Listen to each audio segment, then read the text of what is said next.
Merci de nous rejoindre pour la rétrospective environnementale. À la une, le sud du Togo connaîtra une petite saison des pluies dans le mois à venir selon la prévision. L'Agence nationale de la météorologie a adressé l'état pluviométrique de cette saison aux médias. Le gouvernement burkinabé a annoncé la construction d'une centrale nucléaire. Cette réalisation vise à coordonner toutes les activités en lien avec l'industrie nucléaire d'après le Conseil des ministres. Enfin, la Guinée équatoriale rejoint le projet de gazoduc Maroc-Nigeria. La signature de cet accord marque une avancée significative dans le paysage énergétique africain.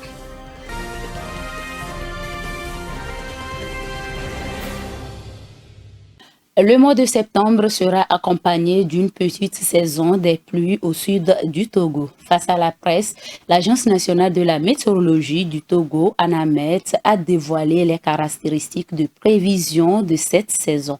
Reportage signé Viva Saman avec les images d'Emeka Gatien. Pour mettre la population au parfum de la petite saison des pluies au sud du Togo, l'Agence nationale de la météorologie ANAMET a présenté lors d'une conférence avec les médias les prévisions saisonnières des caractéristiques agro-hydroclimatiques. Cette conférence dirigée par le directeur général de l'ANAMET s'est tenue le 20 août 2024 dans les locaux de la Météo Togo. Les experts sur les questions du climat et de l'agrométéorologie ont présenté les différentes prévisions de cette petite saison qui commence tardivement comme la précédente.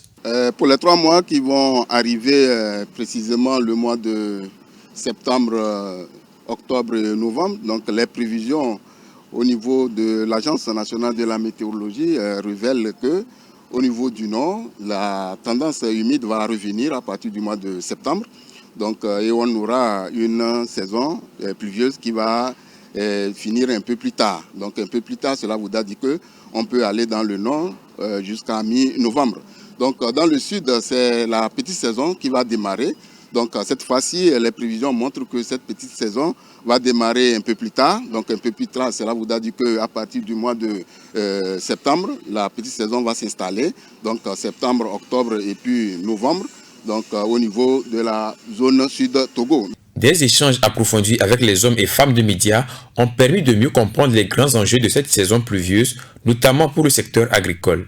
Et sur ce sujet, les experts de l'ANAMET conseillent aux agriculteurs d'anticiper sur la préparation des sols et de semer dès les premières pluies utiles. Le plus souvent, on souhaite à ce que ces populations rurales-là puissent mettre les spéculations de cycle court. Donc de cycle court qui va permettre à ce que la pluie qui va arriver à partir de septembre, octobre, novembre puisse permettre à ce que l'agriculture puisse réussir au niveau de la zone sud-Togo. Donc c'est ce que nous allons pu dire au niveau de la prévision saisonnière de la petite saison des pluies dans le sud-Togo.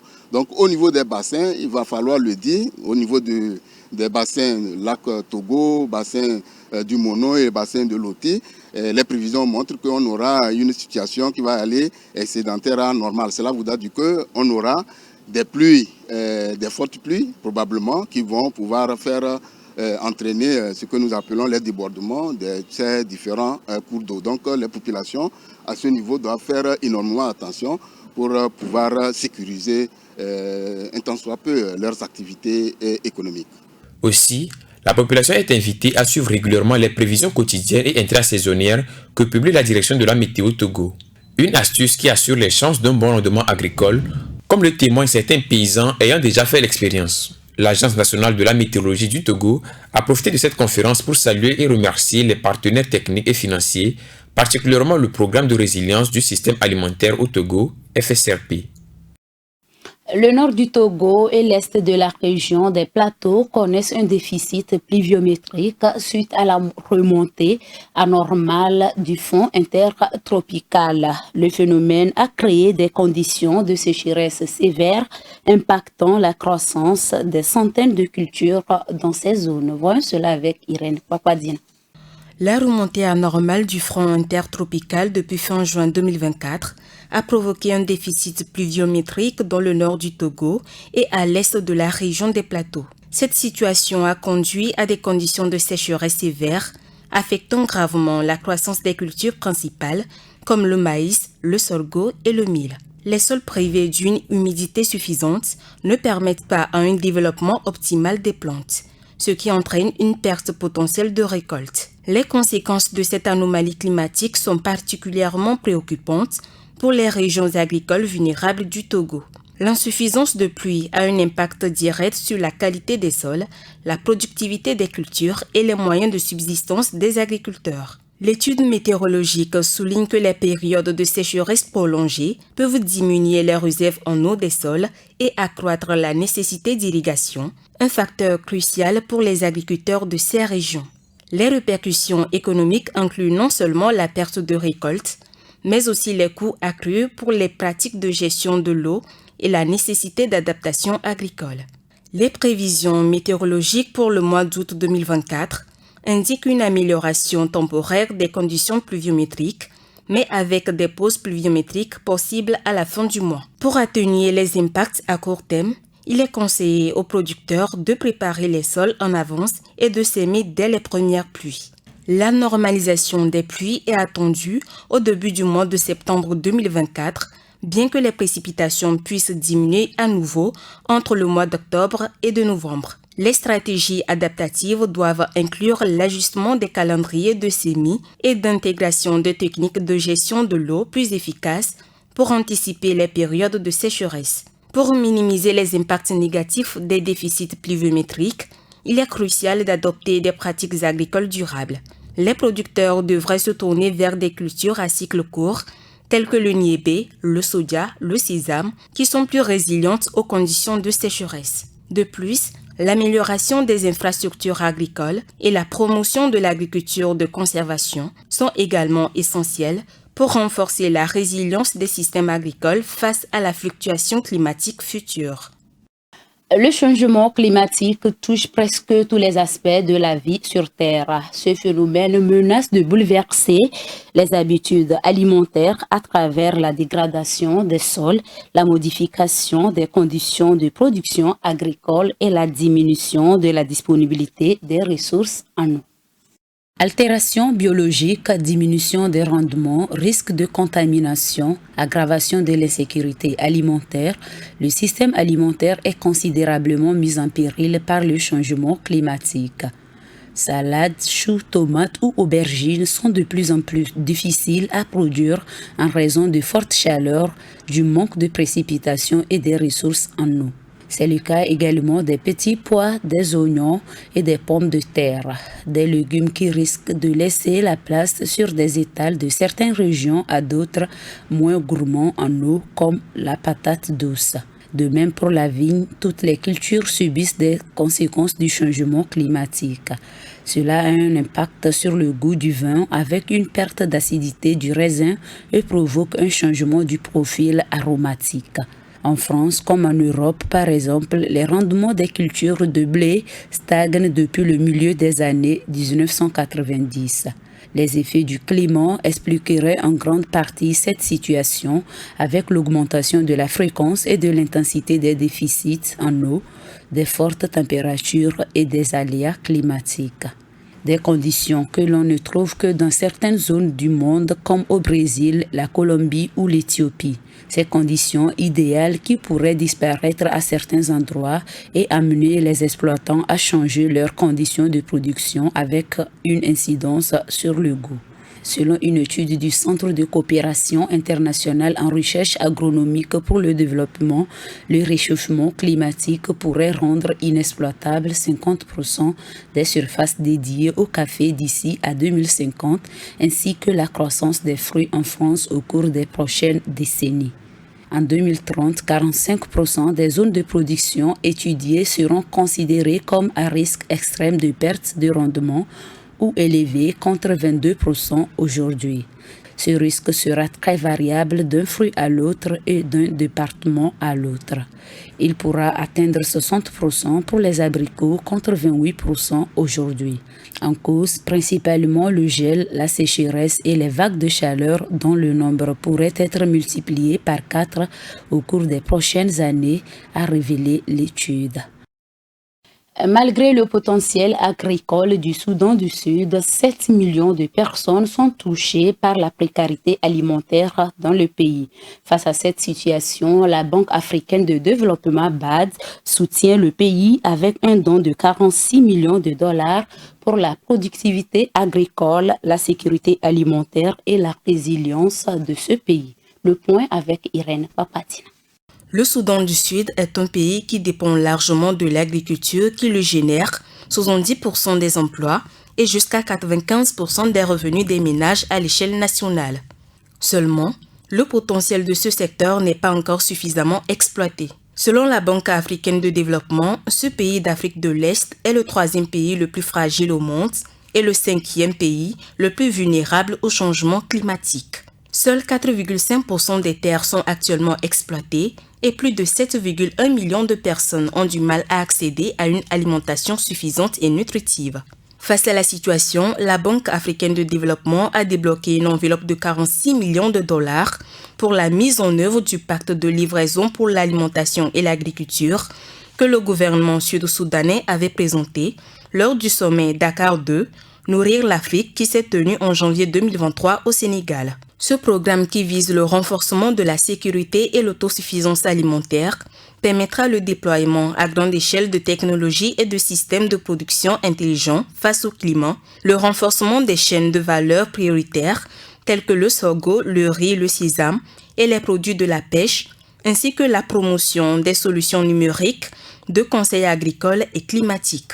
Tout cela se fera avec l'appui de l'Organisation des Nations Unies pour l'alimentation et l'agriculture FAO entre septembre 2024 et décembre 2030, soit pour une durée de 6 ans. Selon le directeur de l'agriculture et de l'agro-industrie à la Banque africaine de développement, Martin Fregen, ces initiatives seront complétées par le développement de compétences professionnelles, techniques et entrepreneuriales pour créer davantage d'emplois pour les femmes et les jeunes. Il s'agit principalement des producteurs, des transformateurs et des entrepreneurs, dont 50% des femmes et des jeunes âgés de 18 à 35 ans. L'association Vallée des métiers de beauté et l'ONG Volontaires pour l'environnement s'unissent pour promouvoir le secteur cosmétique à travers l'utilisation des plantes. Pour y parvenir, elles ont organisé une première édition de la Journée des plantes à usage cosmétique à Koumakanda dans la préfecture de Kloto. Cette initiative, soutenue par le Réseau africain de la biodiversité, a été marquée par l'inauguration de la première forêt médicinale et cosmétique du Togo. Les détails avec Irène Pakadina. La première édition de la Journée des plantes à usage cosmétique tenue à Koumakanda, à 12 km de Palimé le 17 août dernier, a été marquée par l'inauguration de la première forêt médicinale et cosmétique du Togo. Elle a été organisée en prélude à la 16e conférence des parties de la Convention sur la diversité biologique qui aura lieu du 21 octobre au 1er novembre 2024 à Cali en Colombie. Selon Eric Ametipé, président de l'association VBM, il s'agit de mettre en valeur les plantes, la nature et l'environnement et de réfléchir avec les conservateurs, les personnes âgées et les détenteurs des secrets des plantes sur comment améliorer les savoir-faire endogènes des plantes. En Afrique, plus particulièrement au Togo, les produits cosmétiques chimiques représentent un véritable problème de santé publique.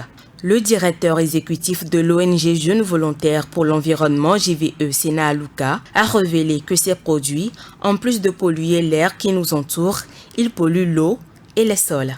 Ce sont des substances nocives et souvent non biodégradables qui se dispersent dans les océans, nuisent au milieu aquatique et déséquilibrent les écosystèmes. La première édition de la Journée des plantes à usage cosmétique a été l'occasion d'échanger sur l'importance de l'utilisation de ces plantes. Les participants à la rencontre ont été sensibilisés sur les bienfaits qu'offrent les produits naturels de beauté, qui sont tous aussi bons pour la peau, mais malheureusement moins connus par la population.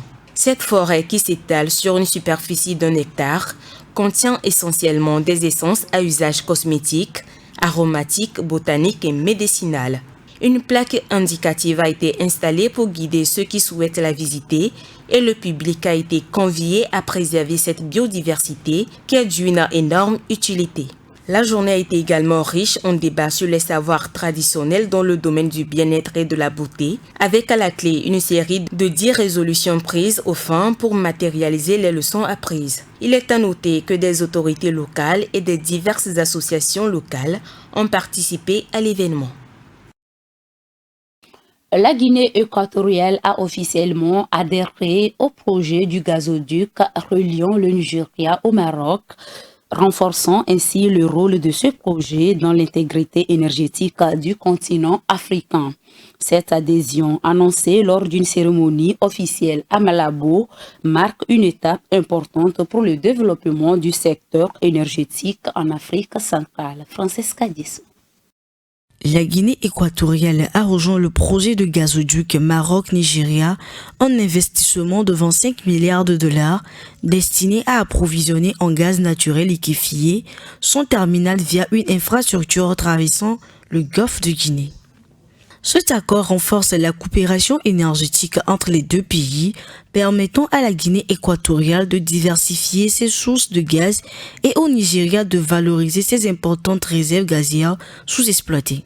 Le gazoduc est long de 5600 km, reliera une quinzaine de pays d'Afrique de l'Ouest au Maroc et à l'Europe, fournissant du gaz pour la production d'électricité. Ce projet vise à remplacer le fioul coûteux, à favoriser l'intégration régionale et à stimuler les secteurs industriels, énergétiques et agroalimentaires en Afrique, contribuant ainsi au développement économique et à la sécurité énergétique du continent.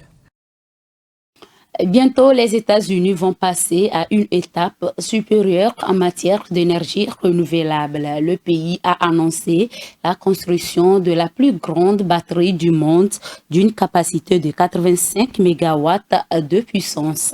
Ce projet a nécessité un investissement de 147 millions de dollars du département de l'énergie américain. Suivant. Les États-Unis marquent une avancée sans précédent avec le lancement d'un projet phare pour une autonomie énergétique accrue dans le pays. Il s'agit de la mise en œuvre de la plus grande batterie au monde d'une capacité de 85 MW prévue pour 2028.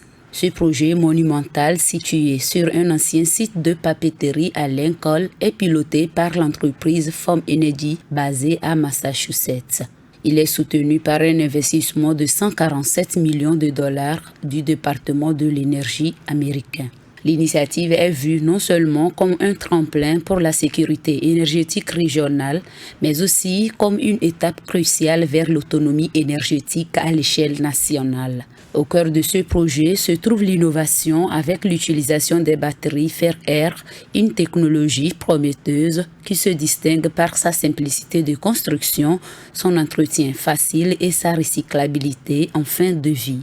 Ces batteries utilisent des matériaux courants tels que le fer, l'eau et l'air et fonctionnent sur le principe réversible de la rouille, offrant jusqu'à 100 heures de décharge énergétique.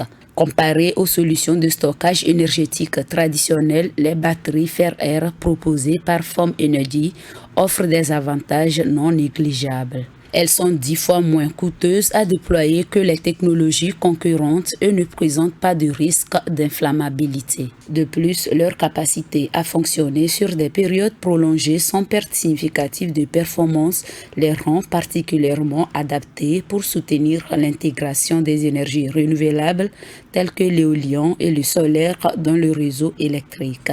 Le projet ne se contente pas de repousser les limites technologiques. Il répond également à des besoins énergétiques critiques. La région du Maine, limitée dans son approvisionnement en gaz fossile en raison de contraintes environnementales, dépend fortement du gaz naturel liquéfié. L'introduction de cette méga-batterie permettra de pallier les déficits énergétiques, surtout durant les mois d'hiver, et de réduire la dépendance aux combustibles fossiles, alignant ainsi l'État avec les objectifs de réduction des émissions de carbone. Ce projet de Foam Energy sert de modèle pour les futures installations de stockage d'énergie à travers le monde. En fournissant une alternative viable et écologique aux méthodes traditionnelles, il positionne l'Amen comme un leader dans la transition énergétique et la lutte contre le changement climatique. Il promet également de transformer le paysage énergétique en offrant une solution durable et économique pour le stockage de l'énergie renouvelable tout en répondant aux défis de l'approvisionnement énergétique régional et en posant les jalons pour un avenir plus vert. Au Burkina Faso, le gouvernement de la transition a lancé un projet de construction d'une centrale nucléaire avec l'appui technique de la Russie. Selon le rapport du Conseil des ministres, la création de cette centrale va permettre de garantir l'indépendance énergétique du pays et de faciliter l'accès à l'électricité sur toute l'étendue du territoire national. Les précisions avec Francesca Dissou.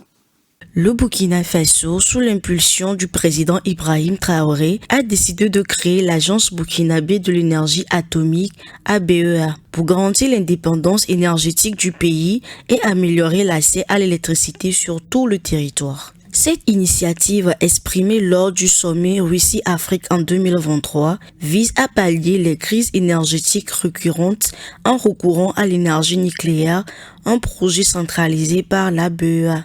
Avec la création de l'ABEA, le Burkina Faso devient le troisième pays africain, après l'Afrique du Sud et l'Égypte, à se doter d'une installation nucléaire. Le projet ambitionne d'utiliser l'énergie nucléaire dans des secteurs clés comme l'industrie, l'agriculture et la médecine. À terme, l'ABEA vise à augmenter le taux d'électrification dans tout le pays avec un objectif de 95% dans les zones urbaines et 50% en milieu rural d'ici 2030.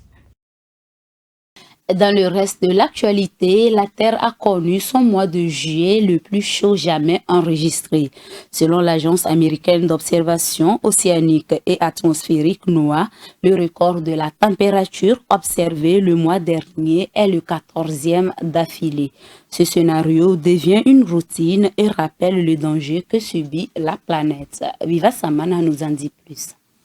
La température du globe terrestre vient de battre un nouveau record au cours du mois de juillet 2024. C'est le 14e d'affilée selon l'Agence américaine d'observation océanique et atmosphérique NOAA. Juillet 2024 a enregistré une température mondiale de 15,8 degrés Celsius et est devenu le plus chaud de l'histoire d'après l'agence américaine. Paradoxalement, l'Agence européenne du climat Copernicus avait estimé que le mois de juillet 2024 était un tout petit peu moins chaud que celui de juillet 2023. Un autre aspect remarquable du mois de juillet, nous avons vu les deux jours les plus chauds jamais enregistrés. Donc le mois de juillet a été, à sa façon, aussi un mois record, même si la moyenne sur l'ensemble du mois est légèrement inférieure à celle du mois de juillet 2023.